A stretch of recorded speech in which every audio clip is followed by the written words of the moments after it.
Hello and welcome to the Young Anglican Theology Project. It's great to welcome George Vidiakin today. George is a priest in Cyprus, in the province of Jerusalem and the Middle East, and is going to share with us some thoughts about the liturgy which comes with this post. George, welcome. Thank you so much for being with us. One of the things that comes through really strongly in your reflection is that you have quite an exciting background compared to many Anglicans. Many young Anglican theologians grew up in Anglican churches, but your background is very different. Could you tell us a bit about that?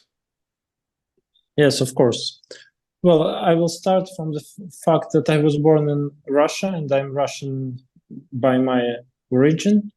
I was baptized in the Russian Orthodox Church. I was grown up in a non-religious family and I experienced a personal conversion to Jesus in the age of 13. So I was growing up as an Orthodox Christian and I was attending an Orthodox church.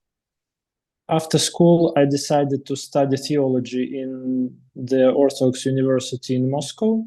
So I have a bachelor degree in theology and a master degree in theology. And after the university, after my training, I was ordained first as a deacon and then as a priest in the Russian Orthodox Church. After my ordination, I was commissioned to Cyprus to become a parish priest in Limassol, because Limassol is a city with a large Russian-speaking community. And it has a parish with many people who attended. The congregation was about 200 to 150 people. I was serving as an Orthodox priest for 3 years, and after that, for certain political and personal reasons, I left the Russian Orthodox Church. My wife and I, we moved to another city, and it was a very interesting moment in our life. We had to find a new church to attend. So we tried different churches around. It was an Orthodox church, a Catholic church, and eventually an Anglican church in Larnaca, St. Helena's Church in Larnaca. And the very first day we attended it, we received a very warm welcome, and the congregation was very welcoming and warm and hospitable. And I liked very much the atmosphere of hospitality, and I liked the sermons of the vicar we had then, and I liked the worship. So I very much felt that I found a place where I belonged. From the very first day, I realized that everything I wanted the Orthodox Church to have, it's already there in the Anglican tradition, in an Anglican church we started to attend. So very quickly, we became active members of the congregation. My wife became a treasurer of the parish, and I started doing readings and served during the Holy Communion services.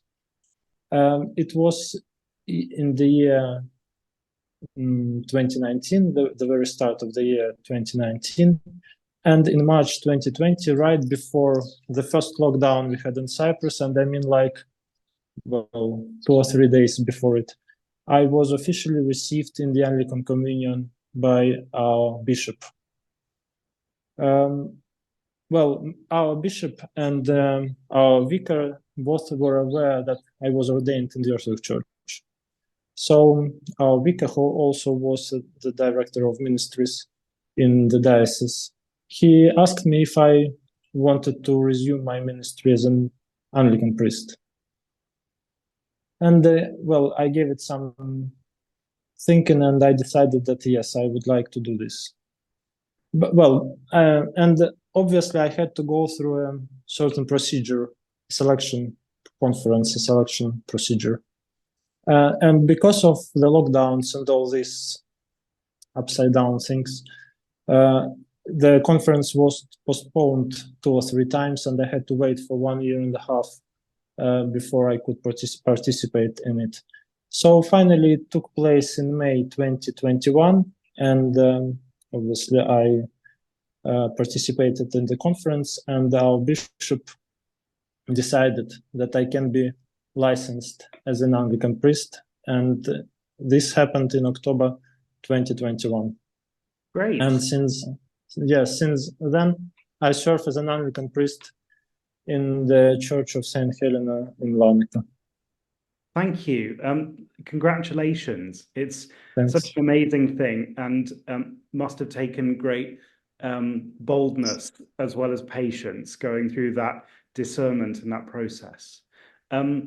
One of the things that I'm struck by looking at your liturgy and praying it is that there are elements that are very, very familiar to me as an English Anglican, but there are elements that I recognize from the Orthodox tradition. There are kind of flavors of the liturgy that are distinctly Russian.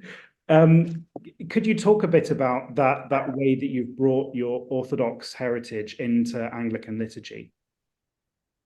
Yes, I have to say that, for obvious reasons, the Orthodox tradition affected me very much in terms of its worship and theology and the attention they pay to liturgy and integrity. So, obviously, because I was grown up in it. And I think that, my Anglican experience, although I identify myself as an Anglican priest, it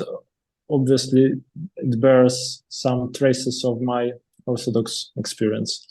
Well, speaking about this liturgy, when I was thinking about it, I decided that I will take a structure of an Anglican service. It has introduction, prayer, chant, readings, responsory, so on. Yeah, the key moments of an Anglican service. But at the same time, I wanted to give it an Orthodox flavor indeed. So I decided, for example, to use the invitation to the Lord's Prayer they always use in the Orthodox liturgies. So this one comes from the order of the Orthodox Holy Communion service. And I also wanted to stress the fact that I belong to Russian culture because, I was brought up in Russia and I studied in Russia and I'm Russian, so what else can it be? So I've chosen a poem by Russian writer and author and poet Boris Pasternak, a poem about Christmas, which reflects very well the gospel reading. And I also think that it delivers very important meaning about expressing the sacred and seeing God and our own experience of God described in such a poetic way. Thank you. Seeing the unseen God, there is a deeply Russian strand in all this thinking about what it means to see God's face. And I'm struck that you start with Exodus. And so it starts actually in a very dark place. Could you talk about, where this comes from, this seeing God in the very dark place of Exodus 20 and Exodus 11? What does it mean to see God in prayer and liturgy?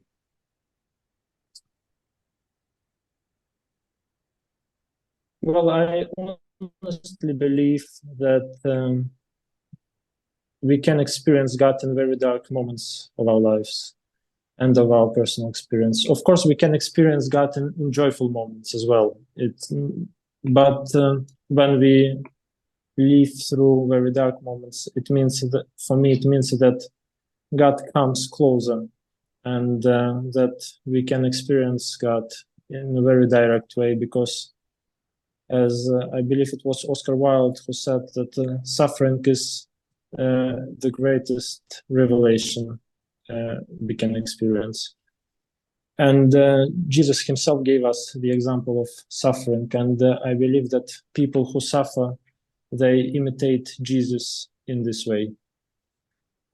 So speaking about the first Bible passage from Exodus chapter 20, yes, it starts from this, it describes that moment when Moses enters the darkness, but it's a divine darkness. It's not an evil darkness. It's not darkness when we lose our experience of the divine, but, well, right, the opposite happens.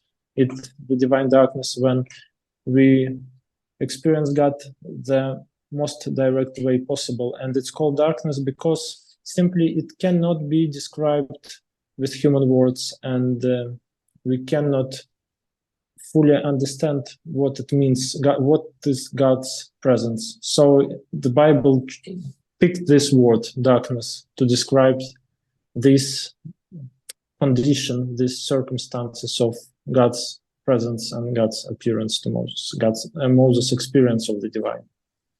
For this reason, I picked the Teze chant, which followed Exodus passage, and which obviously explained the meaning of it. Speaking about the next Bible passage from Exodus chapter 11, it's very interesting that suffering can bring us very close to God. And I think that in this chapter, the ultimate moment of human suffering, this of a child's loss, is obviously described, and is the ultimate moment, the very characteristic moment and expression of human suffering. Thank you. There is a sense in that your liturgy leads us into some very dark places, but then out the other side, because we end with revelation and we end with glorification. And actually those orthodox words introducing the Lord's Prayer kind of lift us up, throw us up and into the Lord's Prayer out of the darkness. And that was really powerful. Thank you. A last question before we end. One of the hopes that we have for the Young Anglican Theology Project is that a generation of Anglican theologians will be raised up who work together and influence each other across borders. What are your hopes for the future as a young Anglican theologian? What are your hopes for young Anglican theology? What do you think our priorities will be in the future as theologians? Well, I personally believe that the more diverse, the better. And if you can bring together people from different countries, from different parts of the world, who have different experience of Anglicanism and their own Anglican identity, obviously they will enrich their own experience of each other, and they will receive a broader perspective of the Anglican tradition, because it's very diverse. It's really very diverse, thanks to the fact that Anglicanism exists in different parts of the world and different continents and in different cultures. And we simply cannot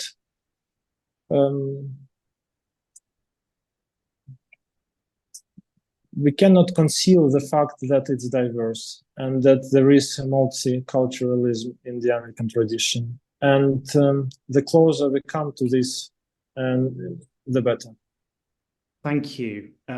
There's certainly an element of facing up to the diversity we have and learning from one another's experiences and our very different forms of Anglicanism that are definitely Anglicanism. Thank you.